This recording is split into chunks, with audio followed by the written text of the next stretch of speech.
Hello everybody, Real World Prepper. We're going to go over some more prepper mistakes and how to avoid them.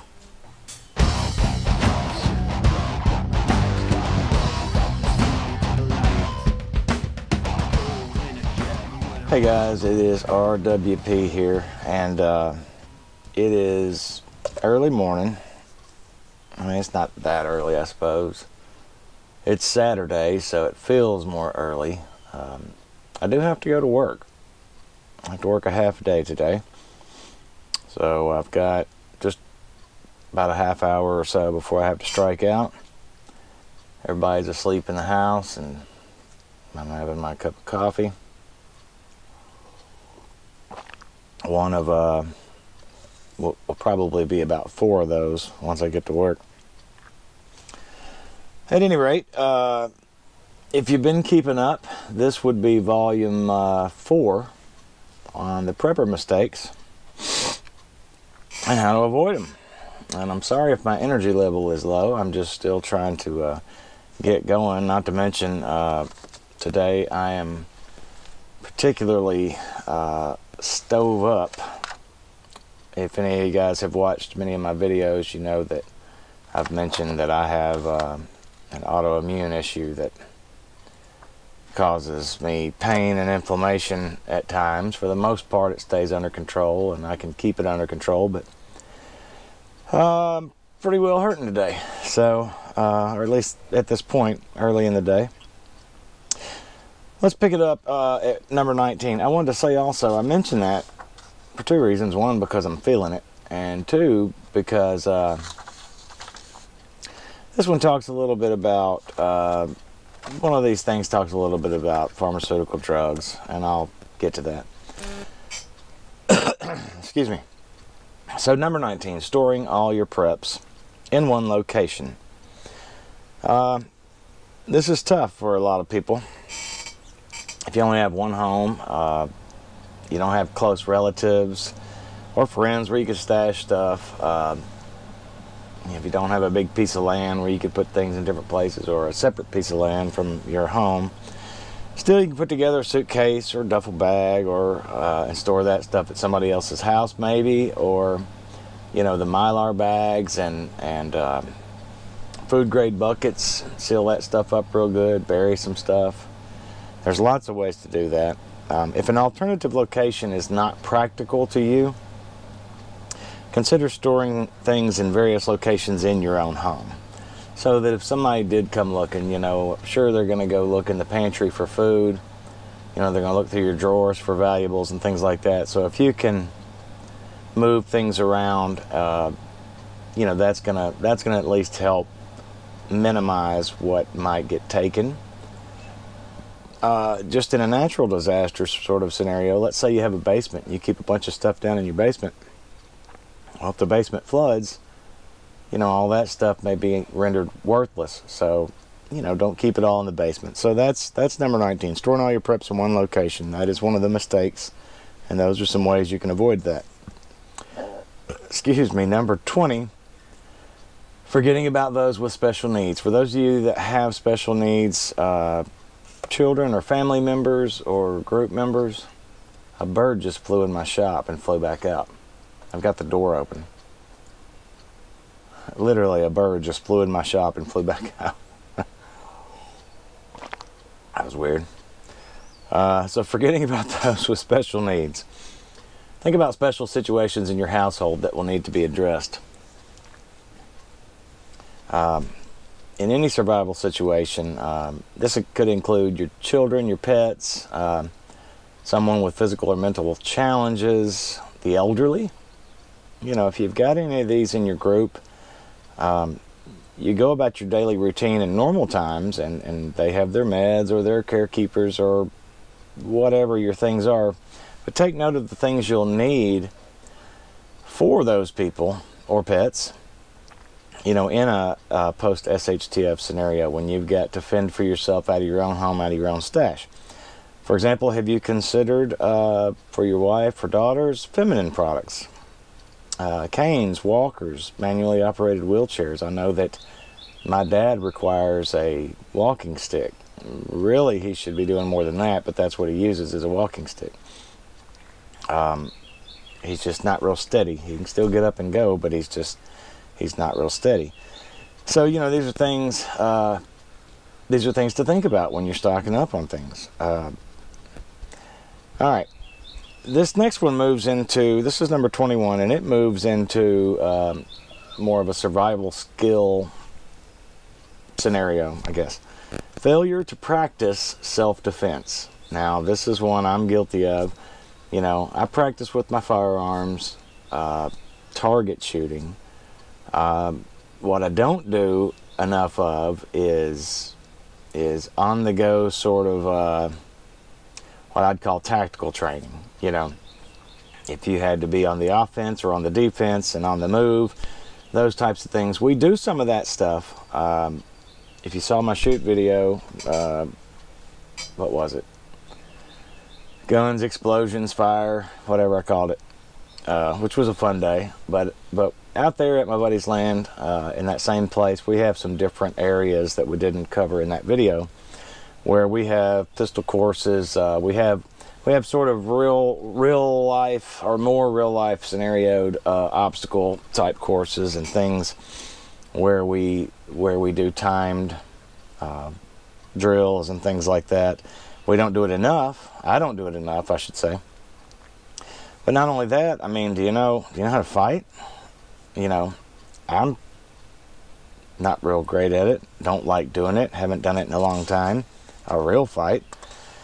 There's much more to self-defense than owning a bunch of firearms and a copious supply of ammo. Have you practiced your situational awareness? Now, that is something that I practice all the time. I almost can't help but practice my situational awareness. I'm always watching. I'm a watcher. In many ways, I'm a watcher. And my wife tells me that all the time. And, you know, I can't, if we go out and we're about, you know, I've got them drawn close to me, my family, and my eyes are everywhere else, and my ears are tuned in, and that's a habit that I began and then haven't stopped really. So, number 22, buying gear and supplies while ignoring the need to develop those skills. This is kind of backs up one that we went over before. Number 16 earlier in another video was having the latest in survival gear, not knowing how to use it. So buying gear and supplies while ignoring the need to develop skills. It's kind of the same thing. The first one back in the earlier video, number 16, was more about not knowing the basic functions, how to use them. This one is ignoring the need to develop your skills. Just as I talked about your situational awareness, your your on-the-go training, you know, those types of things. You can buy stuff, that's easy. You can save your money. You save your money, I should say. You select your merchandise, you go to your local outdoor store or Amazon or wherever, and you make a purchase. On the other hand, learning a new skill or practicing old ones takes time, takes patience, and a bit of study at times. You know, there's a thing called muscle memory, and you can lose it. It's a perishable skill, some of this stuff. Do you know how to take advantage of nature's offerings? You know, do you know what to eat out in the wild, what you can or cannot eat? That's something I need to be better at. I'm just going ahead and telling you, but these are things to think about. These mistakes. When I present this to you, by the way, it is not me saying I'm some big old expert. This is just saying that these are things that I have recognized as skills that we need to have, mistakes that we can make, and how we can correct them. So, do you know how to start a fire without matches or a lighter? Do you know how to take advantage of fishing and hunting? Do you know how to do that? You know how to harvest said kill? You know? Do you know how to grow your own food? Could you do it if you had to? Do you do it now? These are all things that you can do to develop a self-sufficiency, okay? So a closet full of gear is great, but knowing how to use it and knowing other skills and developing other skills is very, very important. Number 23 is having a comprehensive first aid kit, but not knowing basic first aid skills. Now, I'm going to say that we're still building our preps, and so some things look better than others when it comes to our preps at the Real World Preppers House.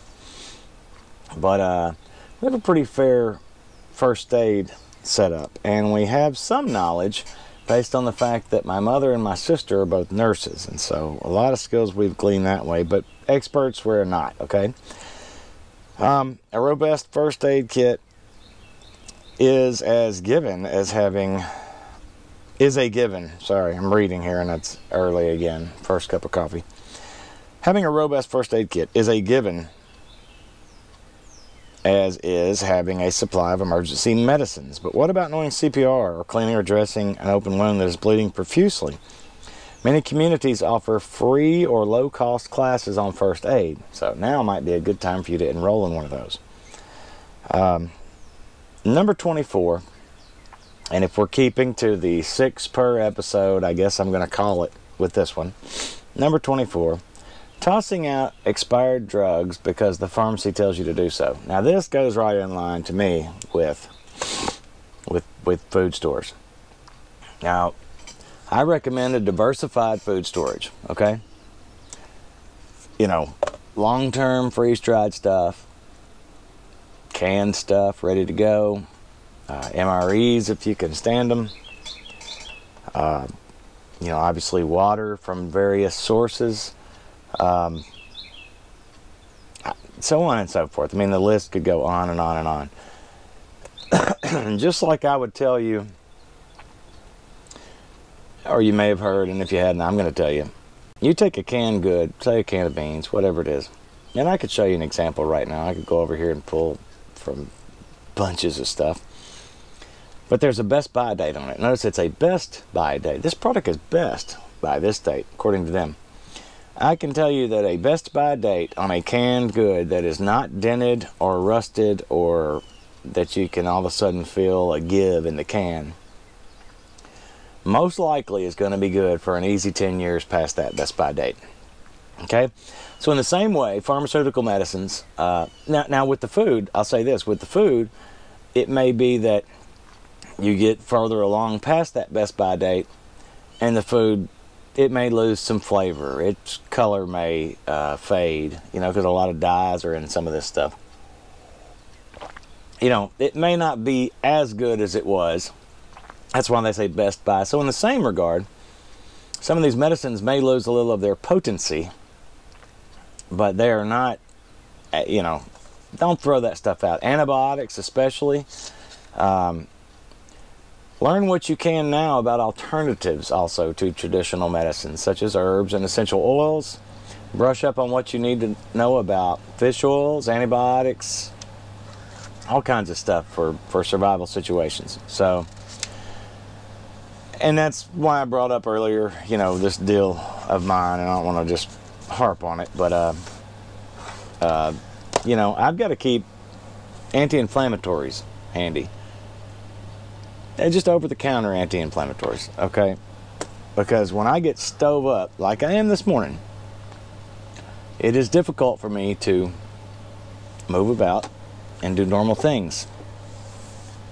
Now, from experience, I can tell you that for me personally today, a couple of ibuprofen and maybe a single Tylenol, little three pack, bloop, down the hatch, which is probably what I'm going to do when I get to work if this hasn't subsided. Well, most likely that, and the fact that I'll be at work and sort of have my mind on something else, will likely do the trick. When I have these types of flare-ups, that usually will do it. But think about what you and your groups and families' situations are, and make sure you have those things in place. Don't make these prepping mistakes, okay? So I appreciate you guys being here for this video. Again, it was a low-key sort of delivery, I'm sure, because again, it's early morning and I've got a very busy day ahead of me with work, and then I've got other plans. And basically, once I leave the house today, I don't expect to be back till probably about 8 o'clock tonight. So, again, this is Saturday, the whatever day, April something, 6th, 7th, I don't know what day it is. What day is this? 6th of 2019. So this video may not get posted until tomorrow or the next day. I don't know. But I appreciate you guys being here. I hope this stuff you find helpful. There are more. I've got more. So we'll go over some more. Thanks for joining me on The Real World Prepper. We'll see you next time.